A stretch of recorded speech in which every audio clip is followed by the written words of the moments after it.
পালিয়ে যাওয়ার আগে কুমারের খেলা শেষ করে পুলিশের হাতে তুলে দিল মিশকা।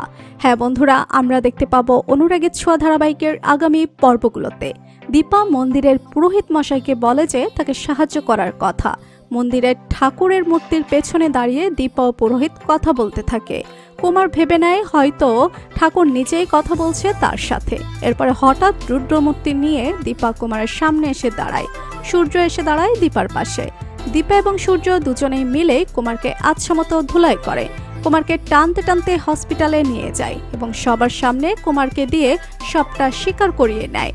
প্রমাণ হয়ে যায় সূর্য নির্দোষ। সিসিটিভির ফুটেজ দেখানোর পরে সবাই বুঝতে পারে সূর্য সেদিন কোনো ভুল করেনি, আসলে যা করার ওই কুমার করেছিল।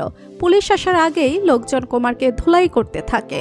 কুমারের মুখে চুনকালি মাখিয়ে কুমারের গলায় জুতার মালা পরিয়ে দেয়। তবে একসময় সোনা কুমারের হাতের কাছে গিয়ে পড়লে কুমার সোনাকে ধরতে গেলে রূপা সোনাকে ধাক্কা দিয়ে সরিয়ে দেয়। এরপর কুমার রূপাকে ধরে এবং রূপার মাথায় বন্দুক তাক করে। এরপর রূপাকে জিম্মি করে কুমার ওই হসপিটাল থেকে বেরিয়ে যায়।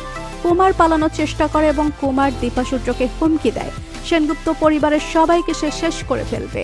কুমার যখন বাহিরে বেরিয়ে গাড়িতে উঠে পালানোর চেষ্টা করে, ঠিক তখনই সেখানে রুদ্রমূর্তি নিয়ে হাজির হয় মিশকা এবং মিশকা কুমারকে গুলি করে। পুলিশ এসে কুমারকে অ্যারেস্ট করে।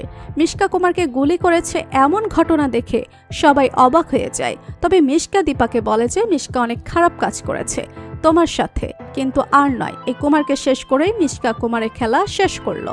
তো বন্ধুরা, তোমরা এটাই চাও তো যে এভাবেই যেন মিশকা হাজির হয়ে দীপার সাথে হাত মিলিয়ে কুমারের খেলা শেষ করে? কমেন্ট করে জানাতে ভুলো না। ভিডিওটি ভালো লাগলে লাইক কমেন্ট শেয়ার করুন, আর আমাদের চ্যানেলে নতুন হয়ে থাকলে চ্যানেলটি সাবস্ক্রাইব করে রাখুন যেন অনুরাগের ছোঁয়ার নতুন আপডেট সবার আগে পৌঁছে যায় আপনাদের কাছে। ধন্যবাদ সবাইকে।